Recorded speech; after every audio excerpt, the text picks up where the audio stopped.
je ne suis pas un supporter de Bernard Rappa. Mais effectivement, après avoir dit que je pouvais m'imaginer nourrir de force M. Rappa, puisque j'entendais de sa part un cri de vie et pas un cri de mort, il me semblait normal d'apporter cette aide. Mon admiration, non, parce que je ne peux pas cautionner ce qu'il a fait et je ne crois pas qu'on puisse jouer comme ça avec les institutions par le biais de la grève de la faim.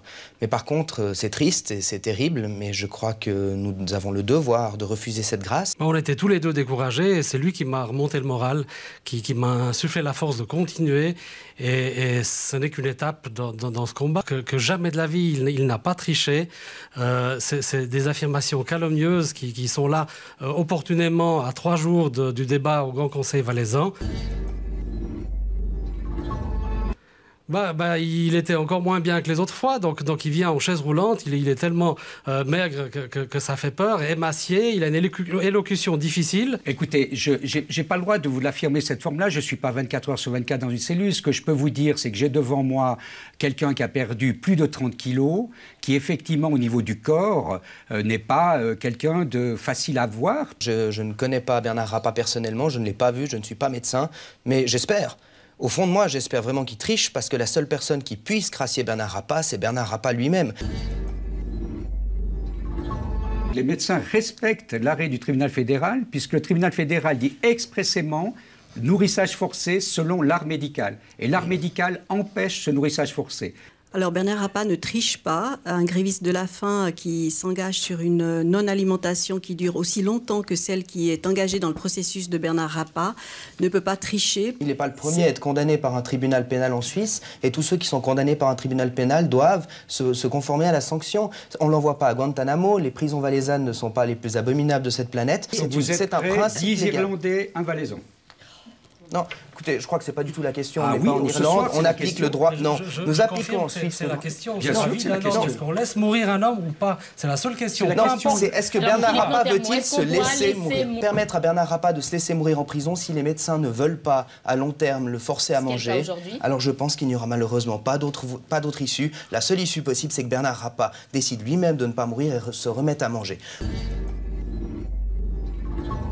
Comment on lui traite maintenant dans cette cellule carcérale une personne comme les autres, un détenu comme les autres, comme vous êtes tellement sachant, c'est super. Je crois qu'on ne peut pas de cette manière dire que le système est contre Bernard Rappa. Mais il ne faut pas oublier que ces derniers mois, il a quand même tout fait pour se rendre antipathique auprès de la population valaisanne en faisant passer toutes les autorités, toutes les institutions et même les Valaisans pour des bourrus qui n'avaient rien compris. Il y a déjà un acharnement de Bernard Rappa lui-même à récidiver, et puis à récidiver dans des actes qui font pas du tout de lui une espèce de Robin des Bois pour lequel il veut se faire passer. Rappa, c'est un trafiquant de drogue. On ne peut vraiment pas me soupçonner de vouloir être un supporter de Rappa. Mais M. Rappa, pour moi, n'est pas un trafiquant de drogue. C'est un agriculteur. Il a cette habitude de prendre le système politico-judiciaire en otage. Pour moi, c'est une prise d'otage claire. Les politiques sont mis devant le fait accompli, la justice est mise devant le fait accompli. Nouveauté, aujourd'hui, les médecins sont mis devant le fait accompli. Et on se retrouve dans un blocage du système qui est voulu par Bernard Rappa. Si Bernard Rappa, au bout du compte, quand il aura épuisé toutes les voies de recours, il l'a déjà fait à peu près, il lui reste la grâce au Grand Conseil, ne veut toujours pas admettre qu'il affirme qu'il est prêt à mourir pour sa cause, eh bien je crois qu'il n'y aura malheureusement pas d'autre solution que de le laisser aller jusqu'au bout de ses convictions. Tant que la personne exprime consciemment et volontairement un choix de ne pas se nourrir, même si ce choix l'a conduit en toute connaissance de cause à une issue fatale, ce droit à la libre volonté qui est exprimé doit aussi pouvoir s'exprimer dans le milieu pénitentiaire. La terreur du gréviste de la faim, c'est de tomber dans un coma. Tomber dans un coma, c'est ne plus maîtriser la situation. Un gréviste de la faim se doit de maîtriser la situation. Moi, ce qui me gêne à vous entendre, Mme Créta, c'est qu'il faudrait presque vous donner une médaille à vous, à Bernard Rappa, pour votre grève de la faim. Et je regrette, moi, je pense que c'est pas du tout louable d'avoir fait ça. Elle a 12 ans. Elle a 12 ans. Pour elle, c'est difficile. Elle ne peut pas prendre les décisions là-dedans. Moi, je peux seulement expliquer pourquoi son papa, il le fait. Et puis, il le fait aussi pour un meilleur futur pour nos enfants en Valais. Non, mais... Non, là, je crois qu'on là, franchement, faut pas raconter n'importe quoi. Non, mais là, non, mais vraiment...